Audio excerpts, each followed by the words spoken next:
अब हम लोग बात करने वाले हैं एक टॉपिक के बारे में जिसका नाम है dielectric slab inside a parallel plate capacitor. अभी तक हम लोगों ने जो पैरेलल प्लेट कैपेसिटर के बारे में बात किया था उसके बीच में हम लोगों ने ये माना था कि उसके अंदर में दो प्लेट्स के बीच में या तो एयर है या तो वैक्यूम है। बट जरूरी है क्या कि हर केस में एयर और वैक्यूम ही हो? नहीं।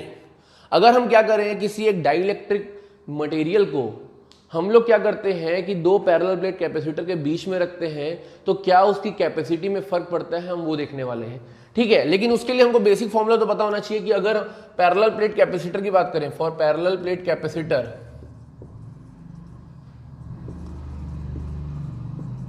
हमारा कैपेसिटी क्या थी, C is nothing but epsilon naught A upon D. ये कब के केस में? जब दो पैरेलल प्लेट कैपेसिटर है, इसके अंदर में जो मीडियम है वो क्या था, एयर या वैक्यूम।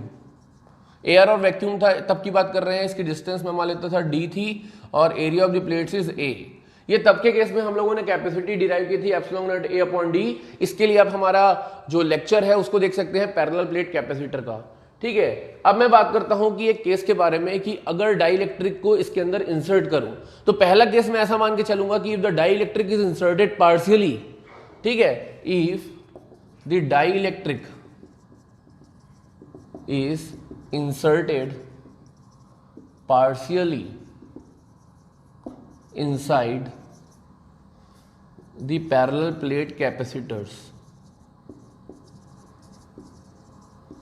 मतलब क्या किया, पार्शियली का मतलब ये होता है कि पूरा स्पेस को वो कवर करके नहीं रखा है, डाइलेक्ट्रिक को सिर्फ पार्शियली हम लोग इंसर्ट करके रखे हैं। मतलब मैं मान लेता हूं कि this are the two plates of a parallel plate capacitors. ठीक है, now what we are doing, we are going to insert a dielectric but partially, मतलब it is not covering the whole distance. So this is the dielectric material having dielectric constant K, having dielectric constant कितना, K. Now I can also assume that कि the whole thickness of the plates, the distance between the two plates is again d and the thickness of the dielectric, मतलब इस dielectric material की thickness कितनी है, t है। Clear है? मैंने क्या समझा कि दो प्लेट्स लिया पैरेलल प्लेट्स का, उसके बीच में एक डाइलेक्ट्रिक मीडियम को इंसर्ट किया। This is a dielectric medium, ठीक है, जिसका डाइलेक्ट्रिक कांस्टेंट k है। ठीक है, मैं ये मान लेता हूं कि स्टार्टिंग के केस में जब कोई मीडियम नहीं था, सिर्फ एयर और वैक्यूम था, इस केस में यहां पे जो इलेक्ट्रिक फील्ड था वो कितना था, ई एक्सटर्नल। ई एक्सटर्नल, क्योंकि यहां पे कोई डाइलेक्ट्रिक मीडियम नहीं था। अगर मैं बात करूं यहां पे होल स्पेस में डाइलेक्ट्रिक के रखने से पहले जो हमारा इलेक्ट्रिक फील्ड था वो क्या था, ई एक्सटर्नल। लेकिन जब मैं डाइलेक्ट्रिक मटेरियल डाइलेक्ट्रिक कांस्टेंट के का अगर रखा तो ये हमारा ई एक्सटर्नल क्या होगा, ई नेट में कन्वर्ट हो जाएगा, और E net is nothing but E external upon K inside the dielectric. ये हम लोग ऑलरेडी पढ़ चुके हैं, इसके लिए आप एक लेक्चर हमारा रेफर कर सकते हैं डाइलेक्ट्रिक्स का, कि डाइलेक्ट्रिक कांस्टेंट का डेफिनेशन ही यही बोलता है कि क्या किया, नेट इलेक्ट्रिक फील्ड में, नेट इलेक्ट्रिक फील्ड क्या करेगा, एक्सटर्नल इलेक्ट्रिक फील्ड को के टाइम से रिड्यूस कर देगा। ठीक है, बाकी ये जो खाली स्पेस है जहां पे तुम्हारा डाइलेक्ट्रिक प्रेजेंट नहीं है, यहां पे एग्जिस्ट करेगा ई एक्सटर्नल ओनली, ई एक्सटर्नल इलेक्ट्रिक फील्ड ओनली। ठीक है, तो हम यही बात करने वाले थे, यहां से क्या हुआ, डाइलेक्ट्रिक तुम्हारा के टाइम्स रिड्यूस हो गया, बाकी स्पेस में तुम्हारा क्या बचा, ई एक्सटर्नल। तो हम क्या बात करते हैं कि clearly dielectric reduces the electric field by E net is equal to E external upon K times in the space between slab length T and in the space d minus T. अब ये d minus T क्या है, total d है, t में ये है, तो बचा हुआ स्पेस क्या होगा, दोनों मिला के d माइनस टी। अगर हम t को माइनस कर देंगे, टोटल डिस्टेंस है, तो ये वाला स्पेस आ जाएगा। तो in the space d minus T E external exist. ठीक है, तो अब मैं क्या करता हूं, ये बात करता हूं, इसके बीच में जो पोटेंशियल डिफरेंस कितना है वो v अप्लाइड है। तो अगर मैं बात करूं potential difference between two plates, ठीक है, इससे पहले मैं क्या करता हूं कि जब नॉर्मल केस था, एयर वैक्यूम था, तब हमारा पोटेंशियल डिफरेंस कितना था, E इंटू डी, यानी कि electric field E external into distance between the two plates. अब यहां पे कैसे चेंज होगा potential difference, it will be nothing but यहां पे इलेक्ट्रिक फील्ड एग्जिस्ट कर रहा है ई नेट, तो ई नेट और डिस्टेंस कितनी थी टी, प्लस जो बचा हुआ स्पेस था वहां एग्जिस्ट कर रहा था E external into D minus T. Clear है? ये क्यों हुआ? क्योंकि यहां पे इलेक्ट्रिक फील्ड आपका क्या हुआ, ई नेट हो गया, और यहां पे इलेक्ट्रिक फील्ड जो बचे हुए स्पेस में वहां पे क्या हुआ, ई एक्सटर्नल। क्लियर है? तो अपन क्या करते हैं, थोड़ा सा और इसको रीअरेंज करके लिखते हैं इसको, E external D minus T plus E net can also be written as E external upon K into T. Clear है? दोनों में अगर मैं ई एक्सटर्नल बाहर निकाल दूं, ई एक्सटर्नल बाहर निकाल दूं तो बचेगा क्या, D minus T plus T upon के। ऑल्सो हमको पता है कि जो पैरेलल प्लेट कैपेसिटर के बीच में, आप लोग ऑलरेडी डिराइव कर चुके हैं इस चीज को गॉस लॉ के थ्रू, कि इन्फानाइट प्लेट के बीच में जो हमारा इलेक्ट्रिक फील्ड एग्जिस्ट करता है वो कितना होता है, it is nothing but sigma upon epsilon not. ठीक है, this is the surface charge density.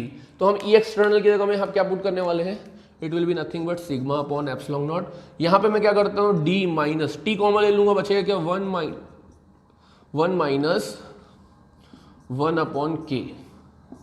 Clear है? अब सिग्मा का मतलब क्या होता है, अगर सिग्मा का डेफिनेशन देखिए, sigma is nothing but charge per unit area. ठीक है, तो इसको यहां पे लिख देता हूं, it will be nothing but Q upon A epsilon naught. यहां पे आ जाएगा D minus T one minus one upon K. This will be your potential difference, this will be your potential difference. But हमारा aim क्या है, निकालना क्या है हमको निकालना है कैपेसिटेंस। तो हम यहाँ पे थोड़ा सा रफ करते हैं बाकी पोर्शन को, फिर मैं आगे आपको बताता हूं कि कैसे हम लोग क्या निकालने वाले हैं, कैपेसिटेंस। तो हमारा कैपेसिटेंस कैसे निकलेगा यहाँ पे, कि therefore C is equal to, हमको पता होता है C is nothing but Q upon V, यानी कि चार्ज पर यूनिट वोल्टेज। ठीक है, तो यहाँ पे चार्ज को चार्ज ही रहने देंगे, वोल्टेज के जगह में पुट कर लेंगे ये, इसको नफ से नाम देते हैं इक्वेशन नंबर 1। तो ये हो जाएगा Q upon A epsilon naught, ये हो जाएगा हमारा D minus T one minus one upon K. Q से Q कैंसल, ये A एप्सिलॉन नॉट ऊपर चले जाएगा, तो ये आ जाएगा A epsilon naught whole divided by D minus T one minus one upon K. ये कहाँ से किए थे, यूजिंग इक्वेशन 1। क्लियर है? तो ये आ गया हमारा formula A epsilon naught upon D minus T one minus one upon K. So this is the required formula जब भी हम लोग क्या करते हैं, डाइलेक्ट्रिक मटेरियल को इंसर्ट करते हैं पार्शियली। ठीक है, तो ये फॉर्मूला हमारा कैपेसिटेंस का आता है। अब हम लोग क्या करते हैं, इसमें कुछ केसेस कंसीडर कर सकते हैं। अब हम लोग क्या कर सकते हैं, केसेस कंसीडर कर सकते हैं। तो मैं बात करता हूं किसकी, स्पेशल केसेस की। ठीक है, पहले केस की मैं बात करता हूं, when the dielectric material is present completely inside the parallel plates। मतलब मैं ये मान लेता हूं कि ये पूरा जो स्पेस था तुम्हारा प्लेट्स का, जैसे मान लेता हूं ये दो प्लेट्स थी, यहां पे पहले डाइलेक्ट्रिक पार्शियली था, अब मैं मान लेता हूं कि पूरा इस स्पेस में डाइलेक्ट्रिक प्रेजेंट है। तो यहां पे जो डाइलेक्ट्रिक की थिकनेस टी थी वो टी किसके बराबर हो जाएगी, डी के। टी किसके बराबर हो जाएगी, डी के। तो यहां पे सिर्फ क्या बचेगा, आपको T is equal to D यहां पे सब्सटीट्यूट करना है। मेरी बात समझ पा रहे हो? तो यहाँ पे पूरा ई नेट क्या हो जाएगा, E net will be nothing but E external upon K. Clear है? तो यहाँ इसी फॉर्मूले को अपन क्या करते हैं, d is equal to T put करते हैं, d is equal to T. Clear है? तो ये हो जाएगा a epsilon naught whole upon, इसकी जगह में अगर d की जगह में अपन t पुट करें तो क्या हो जाएगा, t minus T plus T upon के। टी क्यों पुट करोगे, डी पुट करोगे, क्योंकि अपन पूरे डिस्टेंस की बात कर रहे हैं, मतलब वही होगा बट स्टिल जो लॉजिक है वो पता है, D minus D plus D upon K. ये डी से डी कैंसिल, ये के ऊपर चल जाएगा, तो C is nothing but A epsilon naught K upon D. ये किसके लिए आएगा, सी मीडियम के लिए, इसको सी एम दे दो नाम। तो this is nothing but A epsilon naught K upon D. Directly क्या होगा, के टाइम्स आपका जो कैपेसिटेंस है वो बढ़ जाएगा। तो this is for the dielectric when present completely inside the parallel plates. एक केस और अपन करते हैं इसमें, केस 2 की बात करते हैं।